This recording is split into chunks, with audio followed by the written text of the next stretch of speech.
সকাল বন্ধুরা। এখন আমি দাঁড়িয়ে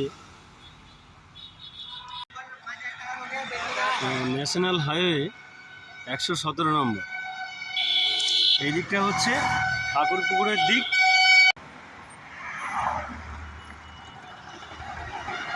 আর এই দিকটা আমতলার দিক।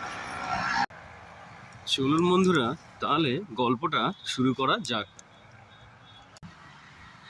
আপনাদেরকে যে গেট দেখাচ্ছি দেখুন, এটা মানে গাছগাছালিতে পরিপূর্ণ হয়ে গেছে, অথচ একটা সময় ছিল এখান দিয়ে প্রচুর দর্শক শ্রোতা প্রবেশ করত। হ্যাঁ বন্ধুরা, আমি চলে এসেছি 117 নম্বর জাতীয় সড়কের পাশে অবস্থিত শ্যামা সিনেমা হলে। দেখুন কি অবস্থা।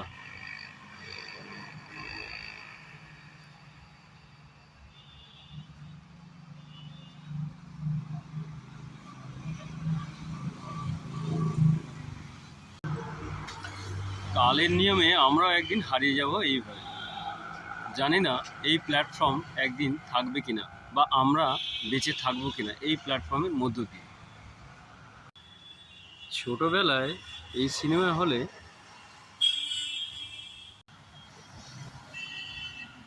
একটি বাংলা সিনেমা দেখেছিলাম বাবা মায়ের সাথে।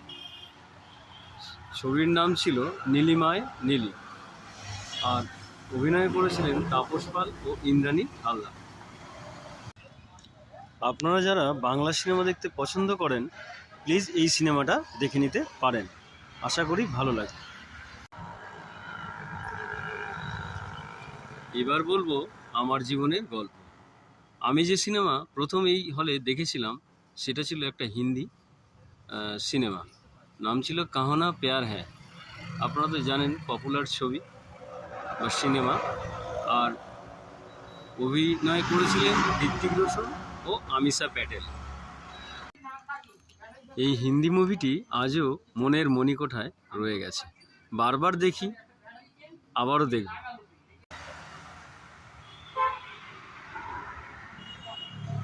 তাহলে শ্যামা সিনেমা হলকে টাটা বাই বাই জানালাম, সেই সঙ্গে আপনাদেরকে দেখা হচ্ছে পরবর্তী ব্লগ।